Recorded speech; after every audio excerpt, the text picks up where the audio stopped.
Hello friends, welcome. So I have here Rangarajan with me, who is the founder of Mint Kitchen. Mint Kitchen is a chain of vegetarian restaurants here in suburbs of Chennai. So to give a background, Rangarajan is an engineer, an MBA. He started his professional career in 2005 after passing out of MBA. He joined EID Parry, worked there for about 2 years, and then he joined Reliance Retail, worked there about 3 years, and then he looked for a change and he joined Cognizant Technology Solutions, 2 years, and then he joined VA Tech Baba again 2 years, and then he said, "Hey, stop, let's stop doing this." And then he founded Mint Kitchen, which is why I'm here. So let's hear from Rangarajan about Mint Kitchen and more. Yeah, as you mentioned, Mint Kitchen is a pure vegetarian restaurant. It's located in the. It's a chain. It's located in the southern suburbs of Chennai. Mint Kitchen is basically targeting people who want healthy food, which is prepared and served in hygienic manner, in a convenient way, and the food also is affordable. So basically, there are 3-4 points which we look at: health, hygiene, convenience, and affordable price. So this is what Mint Kitchen stands for. Okay, tell us how did this happen? Was it an idea that you, were there many ideas that you thought were you trying around and then you finally landed up in Mint Kitchen, or restaurant is something which was there in your mind right from the beginning? I would say it's a combination of both. See, 5 out of 10 people who want to start something on their own always look at restaurant as a business option. I think somehow we Indians are always loving food, and food is something which interests us. So yeah, partly I was food is something which I wanted to know something about food. Also, from my childhood, I mean, my mother says when I was about 5 or 6, I used to play a game where I used to sell food. So probably it started from there itself. So how did your family react?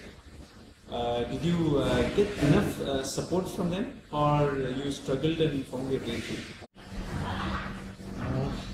See, it's never easy in an Indian scenario where your entire family is in the employment sector. So it takes a bit of convincing, but ultimately I've had a full support of my family.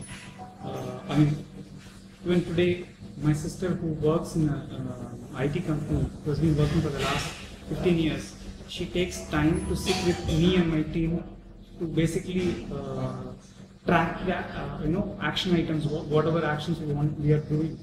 She sits and spends time and basically tracks the status of the action. So that's the kind of support I get from the entire family, whether it's my wife, my sister's husband.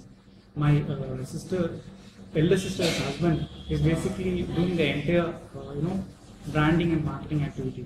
My other sister's husband, who is overseas, basically we have a call every day in the night about 15 to 30 minutes on what's happening about Mint, what we can do. So that's the kind of support I get from my family.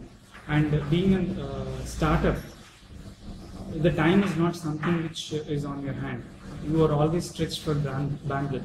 So the immediate family, which is my wife and my parents, they're very supportive in terms of giving me enough room to pursue what I want to do. Okay, nice to hear that you're getting good family support. Good. Then tell us, what does it take to create a company out of an idea? Tell us whether you had a proper business plan in place, or you just got started and found your way through.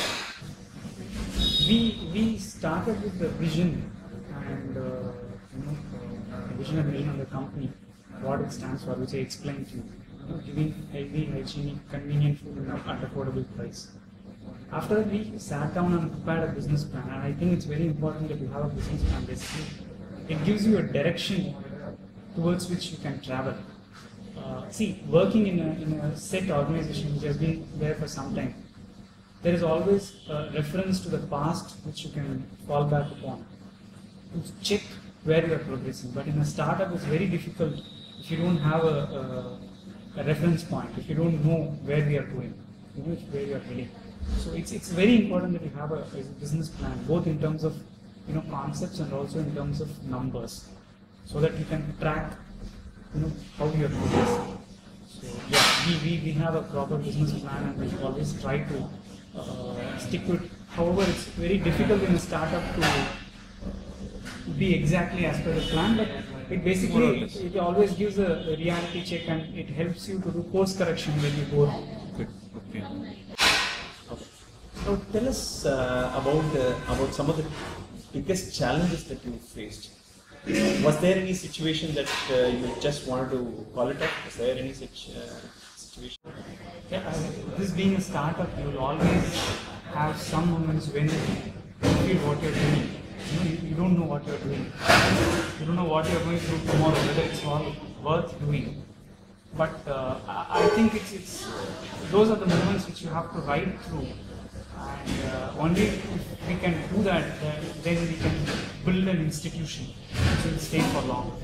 So one has to ride through those challenging moments and times in a startup.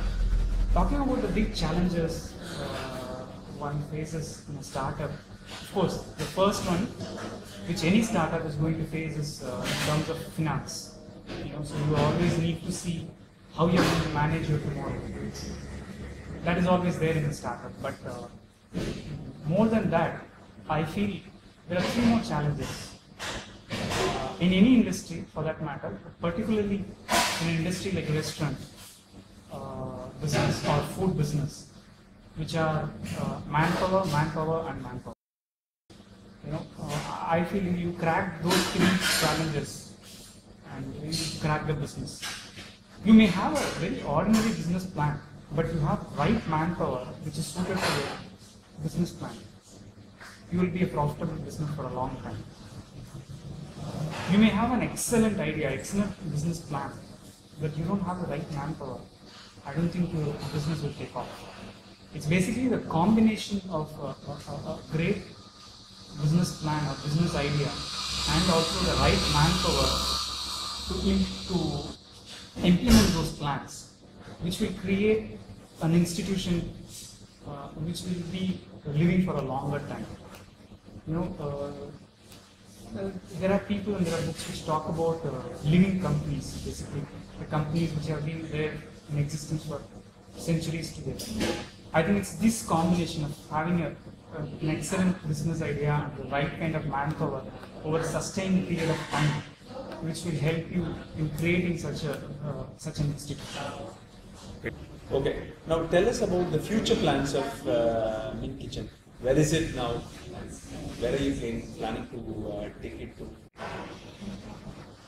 We have 2 restaurants, and we just opened the 3rd one yesterday.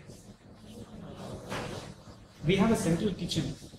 When we talk about the business model, we have a central kitchen where we prepare the food centrally, and then we send the food to these restaurants. Okay.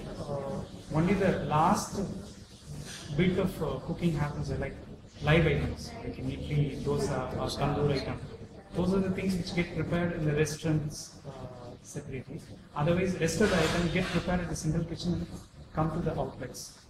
This helps us in giving consistent food and gives a better control in terms of production. Apart from the 3 restaurants, we are also serving corporates, 3 of them right now. So that's where we stand as of now. We also do party orders. Talking about future plan, we have identified 2 areas where we want to look at. Having established and having run the organization for 1 year, we have developed certain know-hows and skills competence in ourselves. And as I told, manpower is a big problem in this industry, and it's not just us, it's everybody who's in this industry faces this problem. So we are looking at B2B as an area where we can look at helping others who are also in the same industry in terms of running their business, where we having the central kitchen can take care of the entire production. And those people can just look at selling, the front end part, from the service and selling. So that is one area where we are looking at, and we have done certain experiments as of now, and we are fine-tuning the model and progressing further on that. And the other one is in terms of having a franchising model. So we have enough proof of concept in our model to convince people to get into the business, but at the same time without the risks of, the typical risks of this business. So we take care of the back end, the production part, the logistics part, and the franchisees just have to sell the product. And of course service the customers, where we will also help them in the front end also, but we basically take care of the harder part in terms of managing the skilled labor, the production, the cost of production, those kind of things. And we let the franchisee being a transaction partner, who just buys and sells the food. Okay. So that is another area where we are looking at in terms of the future. Great. Okay. What would you like to tell your fellow startups who just started their entrepreneurial journey? Number one, have a business plan and try your level best to stick to the plan. Number two, find a way to ride through the tough moments, because startup journey is not easy. So you have to find ways how you push through those problems. And third, if you find that things are not going right, be ready for course correction, because there is no point in doing the same thing and expecting different results. Well said. So thank you very much, Rangarajan. Thank you for sharing your thoughts and experiences. All the very best for your future. Hope to see you soon. Thanks, Manali. It was a pleasure talking to you.